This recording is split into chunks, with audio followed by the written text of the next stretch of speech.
माननीय सचिव महोदय एवं सम्मानीय प्रधानाचार्य डॉक्टर गजानन पांडे, भारतेश्वरी मड़वारी संस्कृत महाविद्यालय छपरा के निर्देशानुसार केंद्र सरकार द्वारा प्रायोजित लॉकडाउन की परिस्थिति में शिक्षा विभाग द्वारा प्राप्त निर्देशानुसार घर से ही कक्षा संचालन का जो आदेश प्राप्त हुआ है, उसमें मैं डॉक्टर चंद्रभान त्रिपाठी, भारतेश्वरी मड़वारी संस्कृत महाविद्यालय छपरा साहित्य विषय में आज विश्वविद्यालय द्वारा प्रस्वीकृत पाठ्यक्रमानुसार शास्त्रीय वर्षीय छात्रों के लिए अभिज्ञान शाकुंतलम महाकाव्य नाटक से समीक्षकों द्वारा उद्धृत काव्येषु नाटकम रम्यम तत्र रम्या शकुंतला तत्रापि चतुर्थोंकः तत्र श्लोक चतुष्टयम्, इस विषय को लेकर तत्र के श्लोक चतुष्टयम् पर छात्रों को मैं संबोधित कर रहा हूँ। मान्यवर, काव्येषु नाटकम रम्यम, काव्य दो तरह के होते हैं, दृश्य काव्य और श्रव्य काव्य। तो श्रव्य काव्य से अच्छा होता है दृश्य काव्य, जिसमें पात्रों के द्वारा नाना रूप धारण कर और प्रमात्रिकों के सम्मुख, दर्शकों के सम्मुख तत्त रूप का आश्रय लेकर तदनुसार आचरण किया जाता है, जो दर्शकों के हृदय को आवर्जित करता है, आह्लादित करता है। इसलिए काव्यों में नाटक जो है अत्यधिक रमणीय होता है।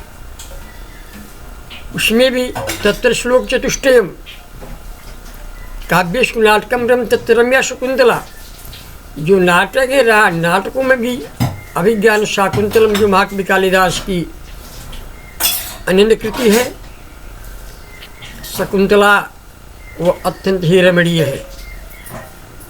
शकुंतला के विषय में, अभिज्ञान शाकुंतलम के विषय में जर्मन कवि गेटे, जो बहुत बड़ा विद्वान थे, बहुत बड़े समीक्षक थे, अभिज्ञान शाकुंतलम को पढ़ने के बाद, आद्योपांत पढ़ने के बाद जर्मन कवि गेटे जो है वह नृत्य करने लगे। नृत्य करने के बाद उन्होंने जो अपने मन का जो उद्गार व्यक्त किया, उसका संस्कृत में अनुवाद है, वासंतम कुसुमम फलम च युगपत् ग्रीष्मस्य सर्वं च जत् जच्चान्यन्मनसो रसायनमतः संतर्पणम मोहनम, एकीभूतमभूत पूर्वमथवा स्वर्लोक भूलोकयोरैश्वर्यं यदि वांछसि प्रियसखे शाकुंतलम शिव्यताम्।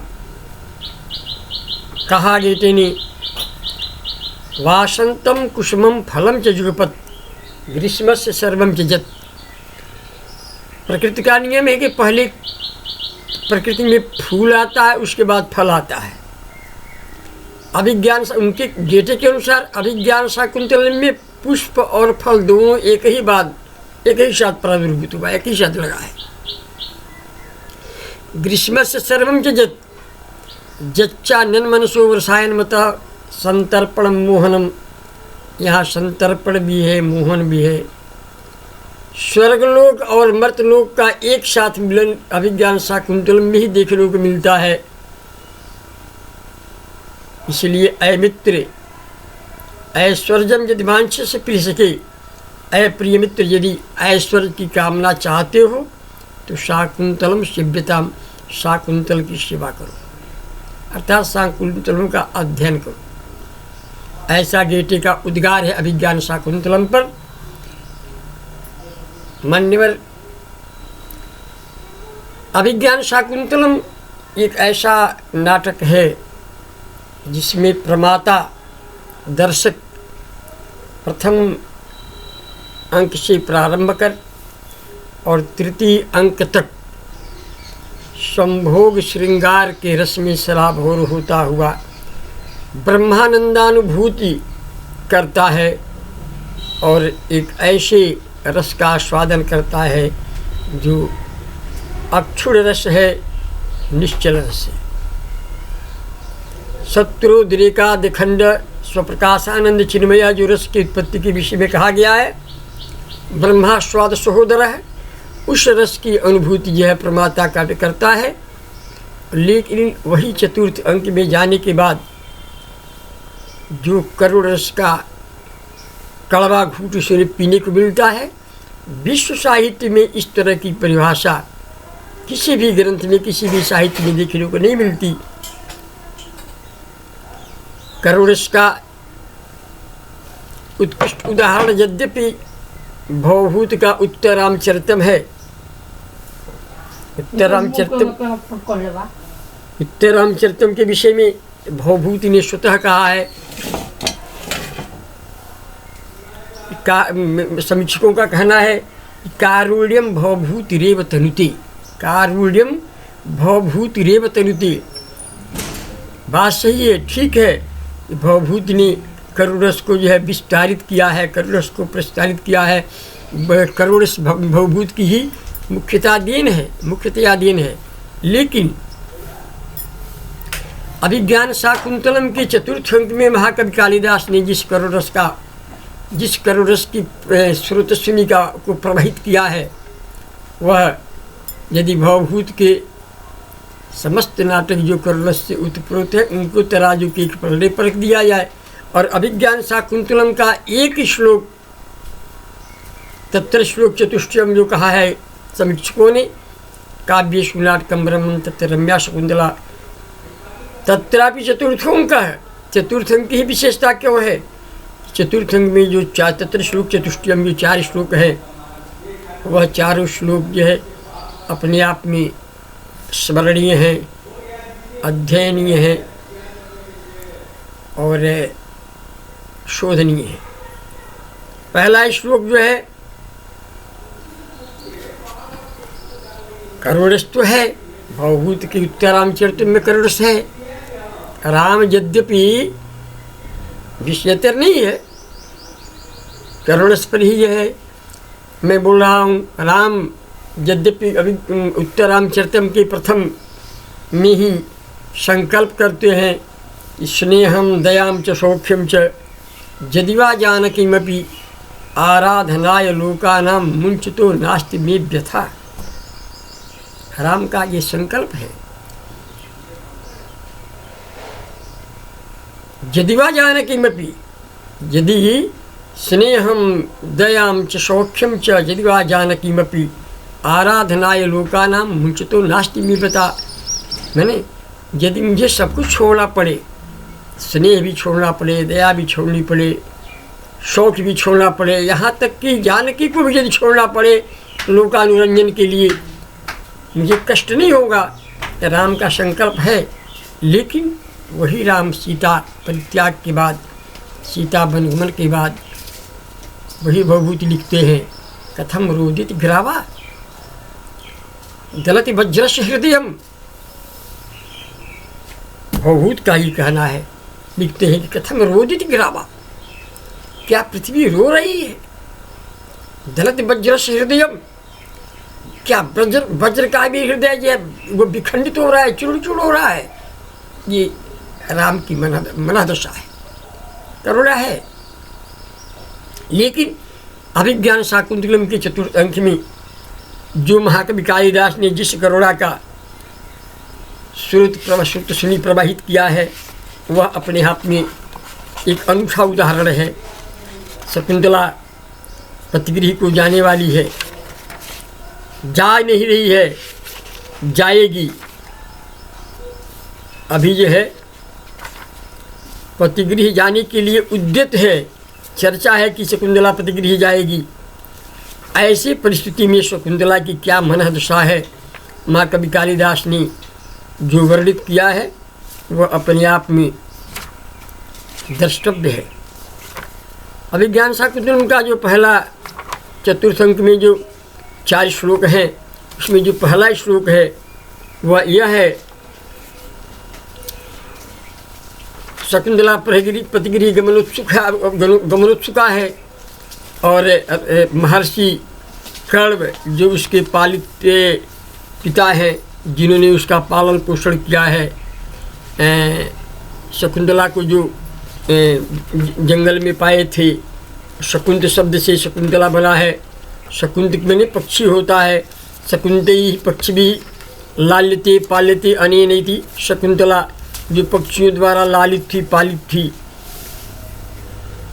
जो मुझसे कण्व ऋषि की पालिता पुत्री है।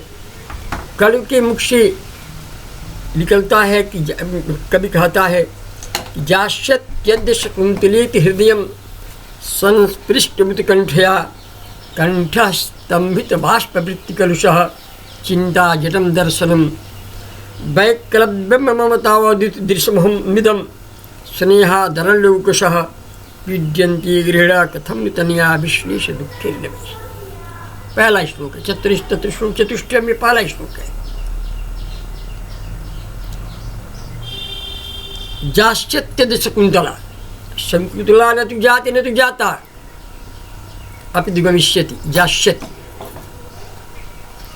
शकुंतला न जाती है न जाने वाली है। जास्यति कभी का भाव है कि जाएगी। जाती तो क्या स्थिति होती, जा रही होती तो क्या स्थिति होती, लेकिन जास्यति जाएगी। इति संस्कृत उत्कंठया हृदय संस्पृष्टम। इत उत्कंठया, इस उत्कंठा से शकुंतला जाएगी। हृदय क्या है, संस्पृष्ट हो गया है। कंठा स्तंभित विश्वास वृत्ति कलुषा, अंदर से निकलते हुए जो आंसू है, उन आंसुओं से कंठ अवरुद्ध हो गया है। चिंता जड़म दर्शनम, नेत्र जो है इस चिंता में एकदम आंसू से आच्छादित होकर पथ अवरुद्ध हो गया है नेत्रों का। कभी कहता है, कण्व की युक्ति है कि वैक्लव्यम मम तावदृशम हो अहो आश्चर्यम, कि यदि मम ईदृशम वैक्लव्यम स्नेहात अरण्योकशः मम, मातृ स्नेह करने से, पालन पोषण करने से हम जो अरण्योकश हैं, अरण्य में जंगल में रहने वाले जो तपस्वी हैं, हम तपस्वियों की यदि इस तरह की स्थिति है, संस्मित मुत्कंठया कंठस्तंभित वाष्पवृत्तिकलुषा चिंता जडम दर्शनम, इस तरह की यदि स्थिति हम अरण्योकशों का है, तो तनया विश्लेष दुःखैर्नवैः गृहिणः कथं न पूज्यन्ते। जो गृहस्थ, जो गृही हैं, गृहमस्तात् गृही, जो घर द्वार वाले हैं, जो गृहस्थ हैं, जो पुत्री को जन्म देकर 20 अधिक वर्षों तक लालन पालन करते हैं, ऐसे पुत्री के नवीन विश्लेष वियोग के दुख से वो कथम क्यों नहीं पीड़ित हो गए होंगे, कितना पीड़ित होते होंगे, ये तो कष्ट उन्हीं से पूछा जा सकता है। धन्य है वह महाकवि जिसने के तपस्वी के हृदय के उद्गार को इन भाषाओं में व्यक्त किया। यह श्लोक चतुष्टयम का पहला श्लोक है। दूसरा है, ये कैसा आदर्श है हमारे आर्ष ऋषियों का, यह अभिज्ञान शाकुंतलम में पद पद पर देखने को मिलता है। कभी कहता है, पातुम न प्रथमम व्यवस्थित जलम दुष्मा सुप्रीति सुजा ना दत्ते प्रियमंडनापि भवताम स्नेहेन जा पल्लवम। आद्यवः कुसुम प्रसूति समय जस्या भवति उत्सवः सेयम जातु शकुंतला प्रतिगृहम सर्वैरनुज्ञायता। कितना विशाल हमारी संस्कृति रही है, कितना विशाल हमारे हृदय का आगार रहा है, उद्गार रहा है। इस श्लोक में देखने को मिलता है, ऋषि कण्व वृक्षों से शकुंतला के प्रतिगृह गमन काल में आदेश लेते हैं।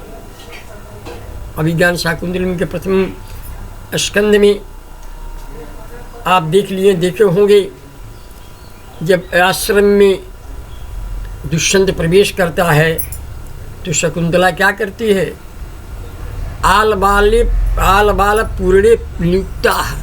पूछते हैं कि ऋषि कण्व हैं, तो वैखानस कहता कि नहीं, वो तो शकुंतला के कुछ भाग्य प्रतिकूल है, उसको शांत करने के लिए सोम तीर्थ गए हुए हैं। वो अपने स्थान पर शकुंतला को आगत अतिथियों के स्वागत के लिए नियुक्त कर गए हैं, जो अभी छोटे छोटे पौधों को जल देने में, उनके जल से सिंचन करने में अभी वो संलग्न है, व्यस्त है। आल बाल पूर्णे नियुक्ता, अभिज्ञान शाकुंतलम में ही आया है कि जब पुष्पों में प्रथम, लताओं में प्रथम पुष्प आता है तो वो उन सबों का पुंसवन और सीमंतोन्नयन क्रिया करके उत्सव मनाती है।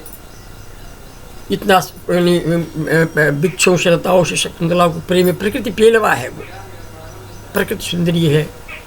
वही कवि जो है, वही ऋषिकर्ण कहते हैं कि जो शकुंतला जुष्मासु अपीतेषु या जुष्मासु अपीतेषु प्रथमम जलम पातुम न व्यवस्यति। हे वृक्षलता, वो जो बिना तुम्हें जल पिलाए वह स्वतः पहले अपने जल पीने के लिए उद्यत नहीं होती थी।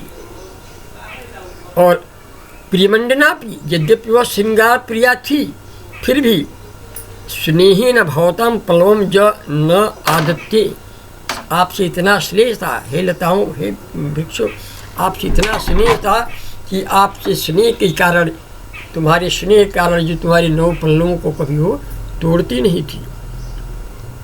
आद्या व कुसुम प्रसूति समय जस्या बहुत उत्सव, किसी वृक्ष की टहनी में पहले पल पुष्प आने पर जो उत्सव मनाया करती थी, सा यम शकुंतला पतिगृह जाती, वही यह शकुंतला आज पतिगृह को जाती है। सर्वीर अनुज्ञायताम, सभी आप मिलकर के उसको आदेश दीजिए।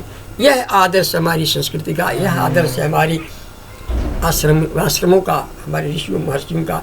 यह अभिज्ञान शाकुंतलम का दूसरा आदर्श श्लोक है। तीसरा श्लोक है महाकवि कालिदास ने जो लिखा है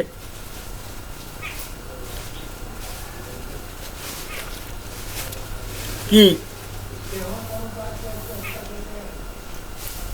अस्मान साधु विचिन्त्य संयम धनान उच्चैकुलं चात्मनः त्वजस्या कथमप्यबान्धो कृतं स्नेह प्रवृत्तिं चतां सामान्य प्रतिपत्तिपूर्वकमिनं दारेषु दृश्या त्वया भाग्यायत्तमतः परं खलु जद्वाच्यं बंधु बधुबंधुः।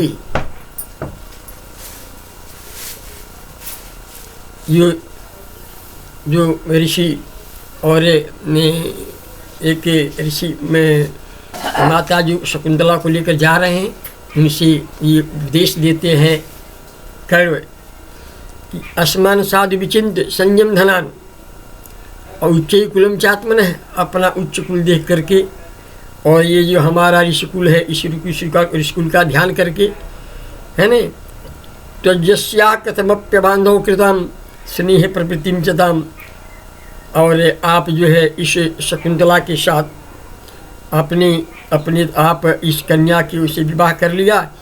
इन बातों का ध्यान करके आप कम से कम इतना अवश्य करिएगा कि दूसरी रानियों के समान ही शकुंतला का आदर हो। इससे बढ़कर इसे जो सौभाग्य मिले वह तो इसके भाग्य की बात है। इसके लिए हम कन्या के बांधव लोग भला क्या कह सकते हैं। इतना उत्तम जो है एक पिता का संदेश है एक राजा के प्रति। और जब शकुंतला पूछती है चतुर्थ जो है कि पिताजी हम पुनः कब आश्रम को लौटेंगे, तो ये देखिए कितना सारगर्भित जो है संदेश है पिता का। भूत्वा चिराय चतुरंत महीद सपत्नी तौषंतिम प्रतिरथम तनयम निवेश्य भर्त्रा तदर्पित कुटुंब भरे सार्धम शांति करिष्यस्पदम पुनराश्रमेस्मि। कहते हैं कि भूत्वा चिराय चतुरंत महीद सपत्नी, अर्थात अधीर मत हो। तुम्हें अधीर होने की आवश्यकता नहीं है। जब तुम ऊंचे कुल वाले पति की पटरानी होकर के उनके घर के कामों में दिन रात फंसी रहोगी और पूर्व दिशा से सूर्य उत्पन्न होता है, वैसे ही पवित्र पुत्र जब तुम उत्पन्न कर लोगी तब तुम उससे बिछुड़ने का सारा दुख भूल जाओगी और इसके बाद से उस पर राजा के पद पर, इस राज्य पद पर अपने पुत्र को आरोपित करके, भूत्वा चिराय चतुरंत मही सपत्नी, है ना, बहुत दिनों तक इस पृथ्वी के सौत बनकर और अपने अद्वितीय वीर पुत्र को, है ना, राज्य का कुटुंब भार सौंप कर जब तुम अपने पति के साथ आओगी तब आश्रम से शांतराश्रम में सुख के साथ आकर रहोगी।